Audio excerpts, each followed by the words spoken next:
my belated July and August book haul. This is where I showcase all the lovely books I managed to buy during the months of July and August. I kind of went on a spending spree throughout both of these months, so the list I have is very extensive. I will try not go into too much detail with each and every book, because otherwise a normal say 6-minute video will end up being about 6 hours. Seriously, there's a lot of books. So without further ado, let's see what I have. First up is Prince of Fools by Mark Lawrence. This follows the Broken Empire trilogy, or it at least is set in the same world. We follow another prince who is just as despicable, if not more so, than the one we followed in the Broken Empire trilogy. The series also seems to follow a dangerous red queen who I got a glimpse of in the Broken Empire trilogy, and I'm very curious to see more. Next up we have Days of Blood and Starlight and Dreams of Gods and Monsters by Laini Taylor. These are book 2 and 3 following Daughter of Smoke and Bone. This is seriously a fantastic series, unlike anything else. It involves chimera, angels and different worlds. I mean, what else could you need? I'm just kind of annoyed that they aren't the same size. I should really learn to check these things before I order them online. Then I have Demon Storm by James Barkley. This is the 4th book in the Raven Chronicles series,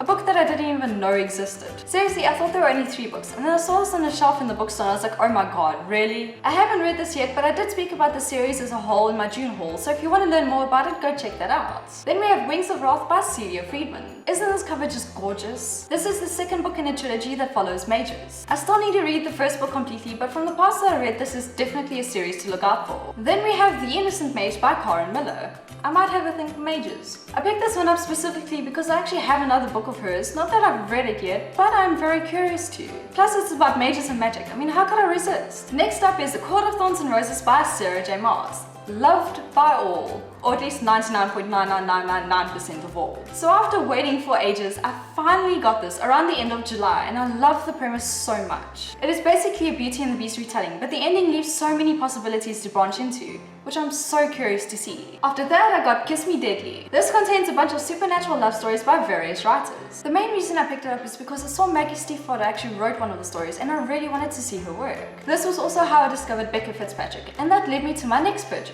Hush Hush by Becca Fitzpatrick. This is a fallen angel type story that follows Nora who unwittingly gets caught up in an ancient war. I read this one for the Booktubeathon, so if you want to hear more about my thoughts on it, then go check out my wrap up for that. All I will say here is that I enjoyed it, but I didn't necessarily love it. The characters are a bit irksome. Then we have Ferris by Marissa Meyer. This is a prequel to the Lunar Chronicles series and follows Queen Levana. I was curious to find out more about her and I realized that she is actually more of a basket case than I initially realized. It isn't required to read if you want to just stick to the main series, but I definitely recommend you give it a try. It really is lovely. Next up I have Bloody and Full of Thanes by Brian Buckley. This is book 2 and 3 of the Godless World trilogy. I got the 1st book a couple weeks ago and I accidentally stumbled across these 2, which makes me so happy because now I can actually start reading the series. I hate it when you get to the end of the 1st book and you don't have the sequels to carry on. Then I got Mystic City by Theo Lawrence. In this story, Manhattan is overrun by water along with the rest of the world. This is all due to climate change or something of the sort. A strange race of people known as mystics arise and they help rebuild the city. The plot closely aligns with the idea of Romeo and Juliet, with 2 people from different powerful families falling in love. But it has a few twists and I have to say I really enjoyed it. Then we have The Book Thief by Marcus Zusak. I finally got my hands on this and cried like a baby when I read it. It is set in Germany when Hitler is in power, following the life of a little girl who tries to make sense of the crazy world around her. This is incredibly sad, so prepare for a storm of emotions if you pick this one up. Next we have The Giver by Lewis Lowry. This is a dystopian novel, and one of the more interesting concepts I've come across in the dystopian genre. It is set in a world where people are simplified, as in only certain emotions are felt, people see in grey, that kind of thing, but I found it surprisingly good. We then have The Maze Runner by James Dashner. This is another dystopian novel where a bunch of boys find themselves trapped in a maze that changes daily and has ruthless creatures in it. The story follows one boy who decides to find a way to escape, despite being told it is impossible. His attempts then change everything and leads to crazy events. I also got my hands on The Wise Man's Fear by Patrick Rothfuss. This is a sequel to his epic debut, The Name of the Wind. I've refused to read the synopsis or find out anything about this book because I really want to read it knowing nothing at all. The 1st book was absolutely amazing, so I'm really hoping this one lives up to that high standard. We then have The Quick by Lauren Owen. This one I bought because it was on sale and the cover looked intriguing. I am actually completely confused as to what this is about. Something to do with secret societies, I believe.